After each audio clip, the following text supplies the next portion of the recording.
dancers. I'm back! Okay, so I wanted to talk about the new season 9 of Dance Moms. Pretty good for you. Can I just get a large iced coffee, please? But first we need iced coffee. On debit, please. Thank you. So in case you've been living under a rock, Abby Lee Miller has been hinting at a Dance Moms season 9 for literally years now. But she finally released a preview to a new reality show that she's releasing, and it is called Madhouse. So let's talk about that as well. Because honestly, I think that this is the only Dance Moms season 9 that we're going to get. Now, the reason why I say that is because Abby has been hinting at a Dance Moms season 9. She's been saying that previous cast members may be coming back, that we may see like Brynn. Kendall has hinted about this series. Kalani. Just, there's been a lot of hinting, but nobody's had anything straight up to say. And seeing this new clip for her preview for her show Madhouse, she does say, actually, let's just roll the clip. Let's watch it together. Hello, everybody. Welcome to the Madhouse. You literally just told my to Abby and threw me under the bus. That affects all of us. But going behind my back to tell her, you two have an alliance. Number one, you're fake as Stop! Okay, so first off, it looks like we're definitely going heavy into the reality show land and heavy into the produced territory where we're focusing on all of the drama. But already you can tell from the first couple seconds that this show is swaying age words way older than the Dance Moms cast and how they were kind of targeting that show. I believe that when Dance Moms was originally created, that they had more of an adult audience in mind, and they didn't even intend for younger people to be watching the show at all. But then people fell in love with the girls, and since the girls were as young as like 5 years old when the show started, they ended up introducing a very, very young audience to the show, and they tried to cater to both the moms and the adults watching the show for the drama and to the kids and the younger audience that was watching it for the kids and the dancing. And that just would never fly today. I'm surprised that that show ever made it to air, even back when it did air, just because the amount of literal abuse that was happening towards children on television that was causing such a controversy and such conflict. It was, for one, a huge reason for why the ratings and the views were so high, but it's also a reason for why the show climaxed so early and died really, really fast. And that's because they were getting so much controversy, so much conflict, that everybody was talking about the show, but it was all because people were A, loving the dancing, and 2, because there was so much literal child abuse happening on this show that would never fly today. And whether that was coming from directors, choreographers, producers, parents even, none of that would fly today. And I'm just surprised that it managed to stay on TV for as long as it did, the way that it did, because they could have made a show that was more catered towards the dancing, and it could have ran forever and been more politically correct, but they wouldn't have had anywhere near the amount of viewership that they had. But the show could have maybe lasted longer on some kind of network that we have today. For example, Abby says in the description box of this that this new show, Madhouse, is going to be available to stream on Brandon TV on September 29th.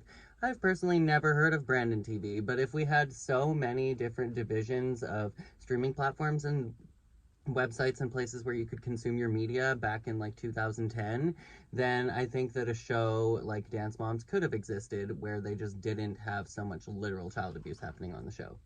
But anyways, let's get back into this because we're only 18 seconds into the clip. Stop, I said get the out of here! Maybe I will invite you to my house to spend the next 2 weeks training. Training to be professional, working dancers. Why did you guys pick me? Okay, so it looks like they've got some like older teens to adults, because I'm not sure how old Hannah Collins is, like maybe 16 or something. And these other kids are looking like they might be like even 20 or 20 something. So I get it, a show focused around helping people break into the dance industry, but it just feels so passé at this point. Like, it feels been there, done that. It feels like this is just a tired topic to me personally. Like, Just listening to Abby like belittle and berate a bunch of adults just feels like the opposite of what you really need to be watching, or the content that you really need to be digesting in 2023, when we're all about trying to uplift each other and mental health, as opposed to like belittle and gaslight each other into higher performance. It just seems a little backwards, but Why did you guys pick me as the weakest one? I said it because that's how I felt. Okay, in that case, let's use watch your back. Let the floodgates open. Dead to me, R.I.P. buried. 무리들이 몰려온 사자처럼 미리. Dead to me. so here's the little clips of the dancing, which is at least nice. Dead to me, R.I.P. buried. 무리들이 몰려온 사자처럼 미리. Dead to me, R.I.P. buried. 무릎 꿇고 고개 숙여 반성해라. I'm seeing that the dancers seem to be very, very versatile, and it'll be nice to see some older dancers on a television show, not to call it Dance Moms, because Abby doesn't own Dance Moms. She doesn't own the title. The working title of Dance Moms, I don't even know who owns that anymore. I'm assuming that it's some kind of ownership with Lifetime, but they've also sold the series to like be streamed on Disney Plus and stuff like that. But Disney Plus is actually the owner of Lifetime, so it's really confusing, and I don't really know who owns Dance Moms anymore, but it's not Abby, and Abby never did own Dance Moms, so that's why she can't call her show Dance Moms, which is why I think that this Madhouse TV show is all we're really getting. We're not actually going to get a Dance Moms Season 9. I don't think she's going to have any kind of reality show that's going to be featuring younger kids, and she's not going to be berating children, because the shrapnels that are left of her positive branding would not be able to handle her going on and just running her mouth still and berating children. I personally don't think so, but let me know what you guys think down in the comments. But let's get back into it. So I feel like this is gonna bring out a different side of me that I didn't know. And everybody I thought that had my back like kind of left me. I'm on top of my Learn the choreography, get it the together so you don't go into it.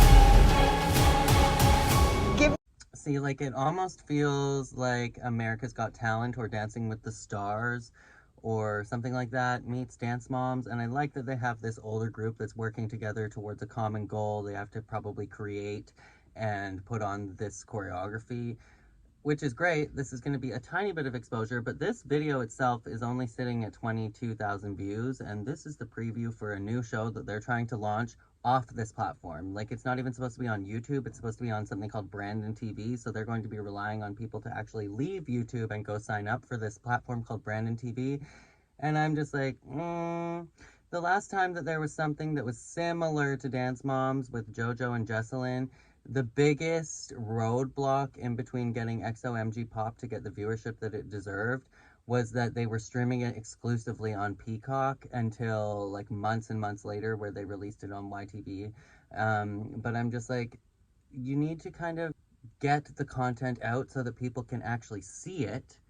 But I understand the need between putting it behind like a content gate so that people actually have to pay for it so that the show can keep going. But it's just like, it's a tricky road to balance in 2023, especially with something like this. So I don't know. Are you going to watch it?